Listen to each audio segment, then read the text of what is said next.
আসসালামু আলাইকুম গাইস, কেমন আছেন সবাই? আশা করি সবাই ভালো আছেন। চলে আসলাম with my another one blog.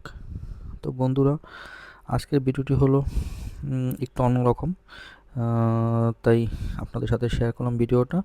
আজকে হচ্ছে জুম্মার নামাজের দিন, শুক্রবার। তাই নামাজ পড়ার উদ্দেশ্যে বের হয়েছি।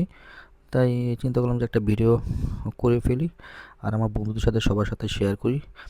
তো মেট্রোটা চলে আসলো, তাই মেট্রোর মধ্যে উঠে আমি আমার ফার্স্ট গন্তব্যস্থান যেটা ফার্স্ট স্টেশন সেখানে নেমে গেলাম। তো নেমে নেমে হেঁটে যাচ্ছিলাম, পুনরায় আরেকটি মেট্রো ধরবো। তাই হেঁটে হেঁটে যাচ্ছি। তো বন্ধুরা, একটুখানি দূরে হেঁটে যেতে হয় সেকেন্ড মেট্রোটা ধরার জন্য।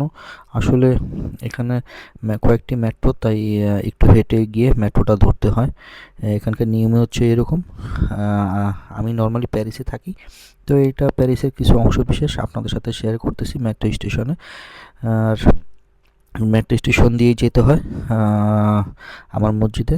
আমি যেখানে নামাজ পড়ি, প্যারিসের সবচেয়ে বড় মসজিদ, তো আমি সবসময় ওইখানেই নামাজ পড়ি।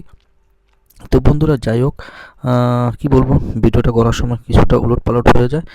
কখন যে মোবাইলটা হাতে নিচে চলে গেছে, তো তখন সেই মুহূর্তে উল্টাপাল্টা কিছু ভিডিও হয়েছিল।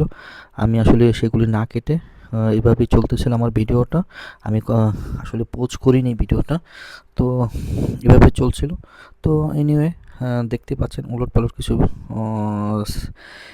সিকোয়েন্স, অবশ্যই আপনারা বুঝতে পারবেন। এনিওয়ে বন্ধুরা, আমার ভিডিওটি অবশ্যই যদি ভালো লেগে থাকে আপনাদের কাছে, অবশ্যই সাবস্ক্রাইব করবেন এবং লাইক এবং শেয়ার করবেন। বন্ধুরা, আপনারা পাশে থেকে আমাকে উৎসাহ প্রদান করবেন, তাহলে ইনশাল্লাহ আমি ভালো ভালো কিছু ভিডিও আপনাদের সাথে শেয়ার করব। তো বন্ধুরা, বেশি আর সময় নিব না। আমি আমার গন্তব্যস্থানে প্রায় কাছাকাছি চলে আসছি। এখন আমি মেট্রোর মধ্যেই আছি, তো মেট্রোর মধ্যে থেকে কিছু ভিডিও আপনাদের সাথে শেয়ার করলাম। কিছু সৌন্দর্য দেখতে পাচ্ছেন বন্ধুরা, খুবই সুন্দর মনোরম দৃশ্যগুলি আমার কাছে ভালোই লাগে, অবশ্যই আপনাদের কাছেও ভালো লেগেছে আশা করি। তো তার পাশাপাশি কিছু অংশবিশেষ, যেসব বিল্ডিংটা দেখতে পাচ্ছেন, এটা হচ্ছে একটা জাদুঘর। এই জাদুঘরে বিভিন্ন প্রাণীর কঙ্কাল রাখা আছে। যারা প্যারিসে ফ্রান্সে থাকেন তারা এসে দেখতে পারেন, আমার কাছেও ভালো লাগছে। তো বন্ধুরা, আজকে এই পর্যন্তই। ভালো থাকবেন, সুস্থ থাকবেন, আর সবসময় আমার পাশে থেকে আমাকে উৎসাহ প্রদান করবেন, যেন নতুন নতুন সুন্দর সুন্দর ভিডিও প্রদান করতে পারি এবং আপনাদেরকে উপহার দিতে পারি। তো আজকে এই পর্যন্তই। আল্লাহ হাফেজ।